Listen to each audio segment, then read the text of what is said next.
Fondation Jean Jaurès. Penser pour agir.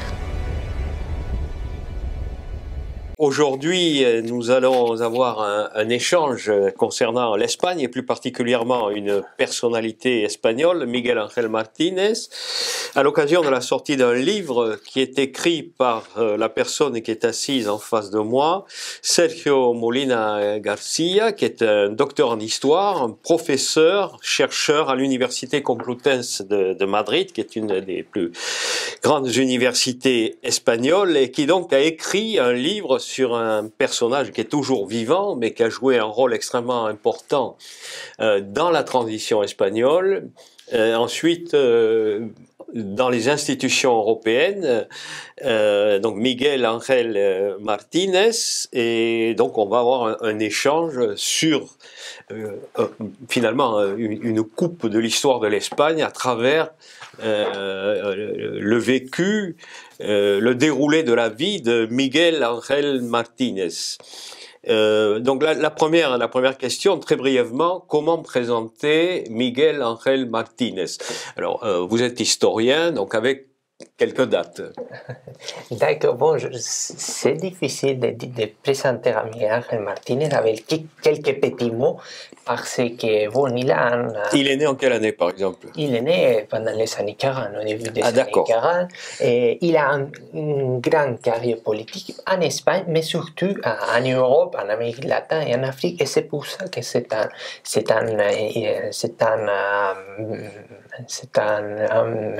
personnage pour connaître toute sa vie. D'accord. C'est-à-dire, en Espagne, il a été député. Oui. Et au niveau européen, qu'est-ce qu'il a été exactement? Au niveau européen, il était président de l'Assemblée du Conseil de l'Europe. Il était aussi eurodéputé au Parlement européen. Il était vice-président du Parlement européen aussi. D'accord. Et vous parliez d'Amérique latine et d'Afrique. Ouais. À quel titre il s'est occupé de l'Amérique latine et de l'Afrique? Du Parlement espagnol ou des institutions européennes? Pour les deux institutions, mais surtout ça vient des grandes parties. La première partie, c'est pendant les années 60 et jusqu'en 1977, et qui c'est une vision plus activiste. C'est-à-dire il travaille pour des institutions socialistes, des partis et des syndicats. Et dans ce moment-là, il était par exemple les secrétaires adjoints de la IUC, c'est-à-dire c'est l'organisation de la jeunesse de l'Internationale socialiste. Oui. Et dans ce moment-là, c'est un moment clé pour l'histoire du socialisme. Dans ce moment, c'est la guerre froide, c'est-à-dire c'est le moment où les capitalistes et les communistes ont les idéologies plus importantes. Mais dans ce moment-là, les socialistes doivent avoir un peu plus de présence dans le monde. Et les travaux, les différents travaux de Miguel Ángel Martínez, c'est surtout être l'ambassadeur du socialisme de la IUC dans l'Amérique latine, mais aussi en Afrique. C'est-à-dire, il fait beaucoup de voyages dans toute l'Amérique latine, il connaît tous les pays, il connaît toutes les révolutions, et pour essayer d'avoir un peu plus de présence dans tous ces pays et dans les contextes de la guerre froide. Donc c'est un personnage qui a eu une trajectoire importante pour le socialisme, pour la démocratie, le socialisme pour le PSOE, mais aussi l'international socialisme, des années 70 à peu près. Donc il a commencé son activité politique, j'imagine, dans la clandestinité. Oui, c'est ça. Jusqu'à qu'est-ce qu'il fait aujourd'hui? J'imagine qu'à son âge, il est à la retraite. Bon, il est à la retraite depuis 2014, car il était le vice-président du Parlement européen. européenne, mais après il continue très actif en Espagne avec les PSOE national, mais aussi avec les PSOE de la région de Castilla-La Mancha où il était député, mais aussi il a des responsabilités à Bruxelles avec l'association des ex-parlementaires du Parlement européen, mais aussi avec les patronats de la Maison de l'Europe à Bruxelles.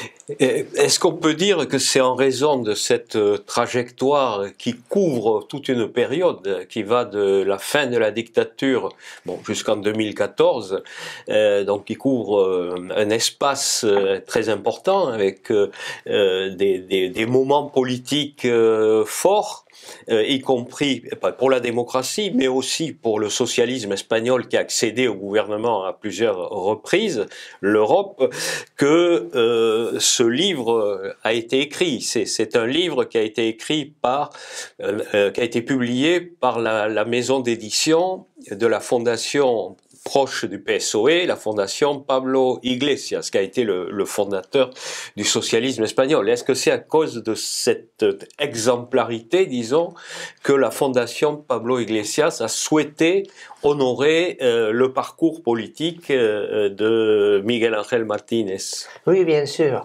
Et la fondation Pablo Iglesias a publié les livres pour peut-être 3 raisons. La première, parce que dans ce moment-là, on a inauguré en Espagne un musée avec la trajectoire politique de Miguel Ángel Martínez. Et ce musée a été ouvert à quel endroit? Le musée est à Alcázar de San Juan. C'était une ville à Castilla-La Mancha où Miguel Ángel Martínez avait beaucoup de responsabilités dans le Parti socialiste. Il a été député de cette région de Castilla-La Mancha. Oui, c'est Castilla-La Mancha. Oui. Donc Castilla-La Mancha, c'est au sud de Madrid et au nord de l'Andalousie. Oui, c'est entre les deux. C'est pour situer. Oui, c'est au centre de l'Espagne. D'accord. Et la deuxième raison pour la publication, c'est surtout parce que c'est un exercice de mémoire démocratique. Dans le contexte actuel, il faut réfléchir à propos des difficultés pour connaître les libertés, la démocratie et toutes les conquêtes sociales en Espagne, en Europe et dans le monde. Et la troisième raison, c'est parce que la vie de Miguel Ángel Martínez, c'est une manière d'étudier tous les grands, toute l'histoire depuis la Deuxième Guerre mondiale.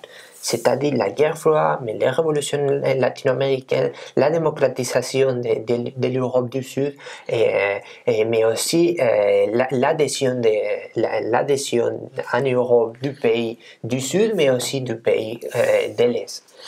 Et alors comment, pour parler de tout ça, comment avez-vous construit votre livre? Il y a combien de parties? Que représente chaque partie pour illustrer donc cette trajectoire exemplaire? Oui, le livre est construit avec beaucoup de documents écrits. Je parlais de la structure intellectuelle, de la construction. D'accord. Et le livre a une structure chronologique. Et il y a surtout des grandes parties. La première partie, c'est 1962. Quand Miguel Ángel a commencé l'activité politique dans l'antifranquisme en Espagne, et jusqu'à 1977. En 1962, j'imagine, il n'était pas adhérent au PSOE. Non. Oui, il a commencé l'activisme politique surtout quand il est entré à l'université. D'accord. Dans ce moment-là. Et la première partie, c'est jusqu'à 1977. C'est-à-dire le début de la transition espagnole. Dans ce moment-là, il a commencé la lutte contre le franquisme en Espagne, mais aussi en exil, ici en France, à Toulouse, mais aussi en Autriche. Mais et toutes ces, Oui, il faut rappeler que Toulouse a été pendant plusieurs années un foyer, un lieu, en raison d'une grande communauté d'origine espagnole et aussi de la présence de l'UGT, du syndicat socialiste à Toulouse, etc. Donc c'était un endroit, effectivement, il était à Toulouse, il n'était pas à Bordeaux. Oui, oui, oui. Voilà. Oui, c'est ça. Toulouse, c'est la ville la plus importante pour les socialistes espagnols pendant le franquisme, pendant la dictature. Et donc il est passé par Toulouse. Oui, il est passé par là. Et dans ces premières époques de la structure du livre, la caractéristique la plus importante, c'est l'activisme politique dans les partis socialistes, dans les syndicats, surtout les UGT, c'est les syndicats socialistes espagnols. Mais aussi la grande responsabilité qu'a Miguel Ángel Martínez dans ce moment-là, c'est les secrétariats de la UCI, c'est-à-dire la section jeunesse de l'internat socialiste. Nous avons déjà parlé à propos de ça, et dans ce moment-là, il devient l'un des plus importants ambassadeurs du socialisme dans le monde. C'était la tâche essentielle en raison du contexte, c'est-à-dire la guerre froide que nous avons déjà parlé. Quel était le travail dans ce moment-là? Le travail de Miguel Ángel a consisté à former des cellules socialistes en Europe, en Amérique latine et en Afrique. Mais dans ces premières parties, il y a aussi une autre chose importante, parce qu'au début des années 70, il a travaillé aussi à Bruxelles pour la CIOS, c'est-à-dire la centrale syndicale socialiste européenne. D'accord. Et pendant tout ce temps, il rencontre des efforts, c'est le même travail qu'il a fait avant pour les UC, mais maintenant pour les syndicats, c'est-à-dire c'est former des jeunes socialistes. Et c'est très très important parce que dans les structures de livre, parce que dans ces moments, il forme dans les cadres socialistes à des jeunes européens de l'Amérique latine mais aussi africaine, qui pendant les années 70 et 80, ils seront les premiers ministres les responsables de leur pays.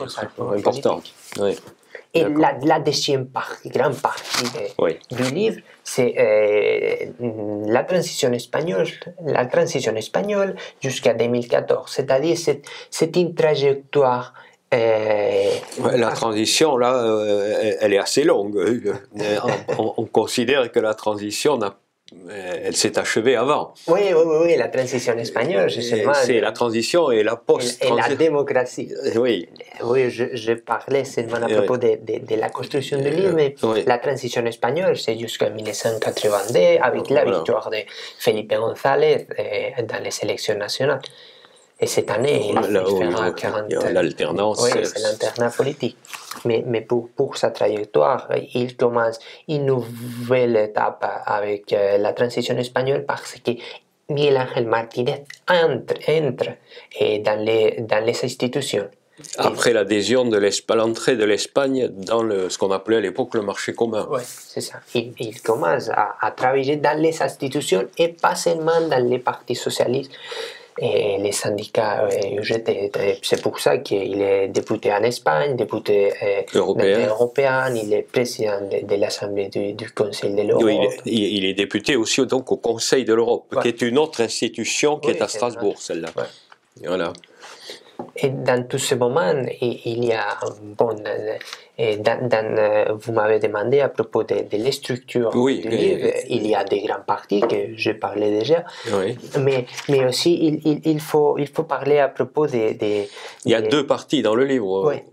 Il y a des parties. Oui, je dis deux parties parce qu'en France, on fait des livres en trois parties, traditionnellement.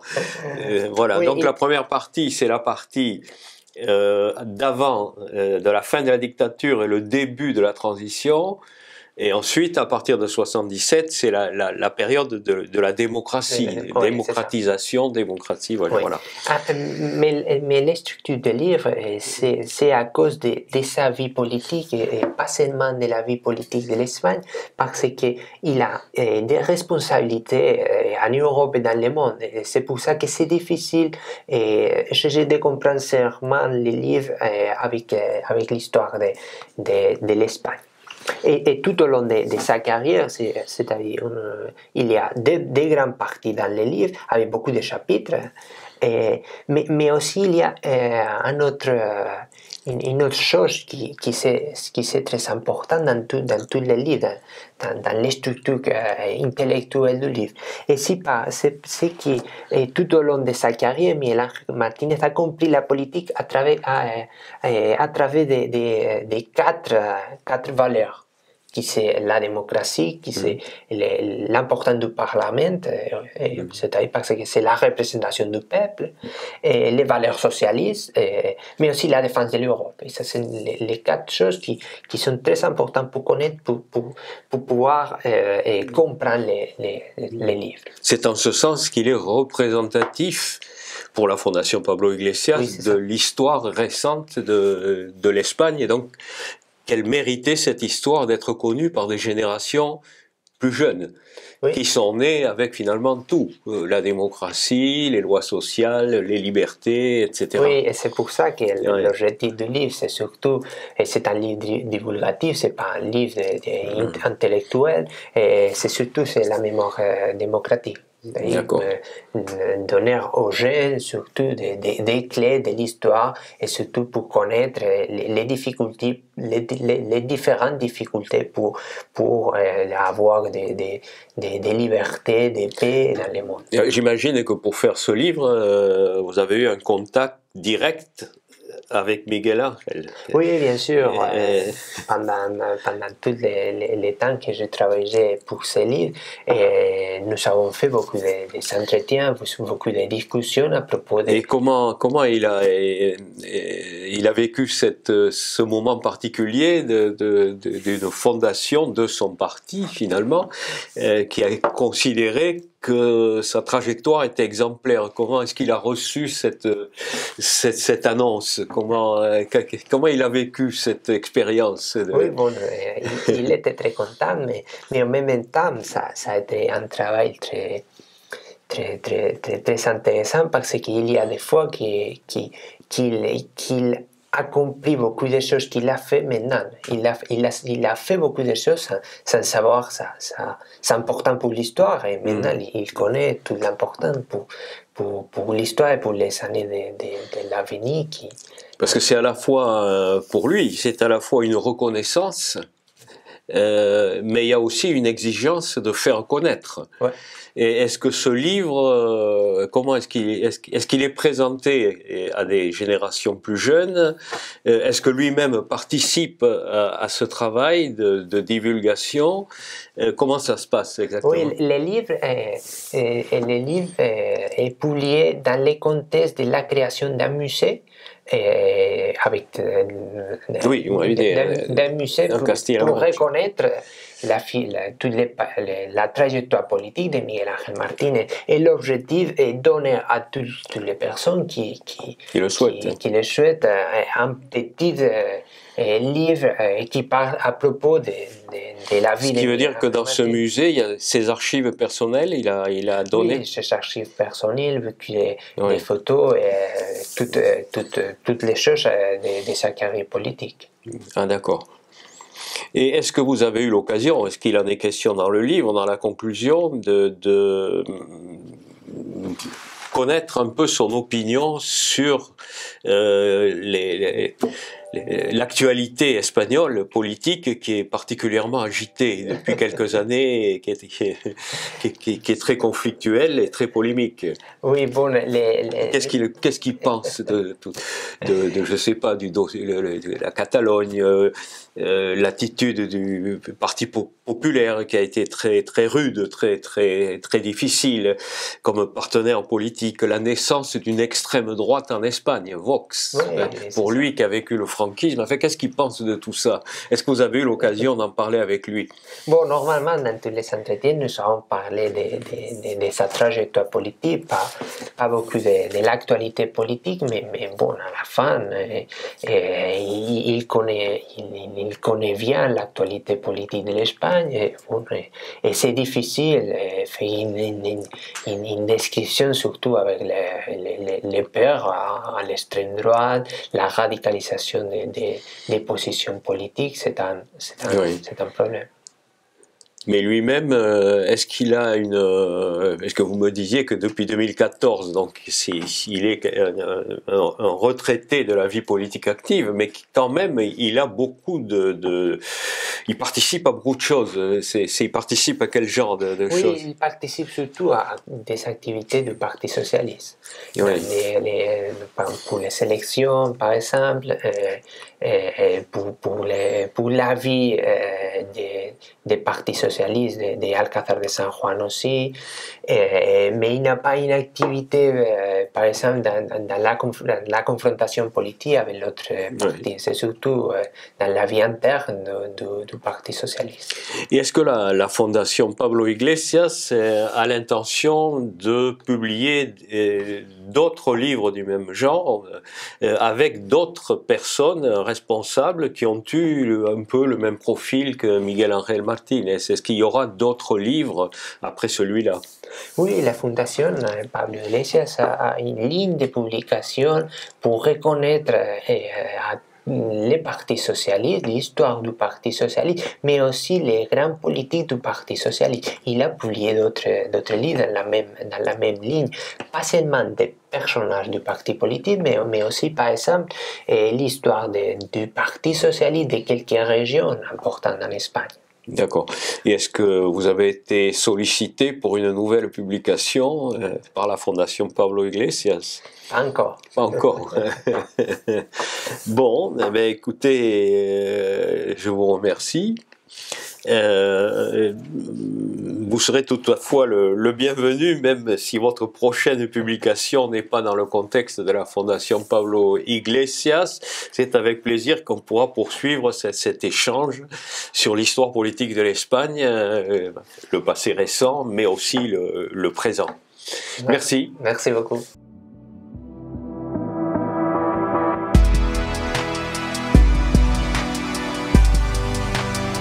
Fondation Jean Jaurès. Penser pour agir.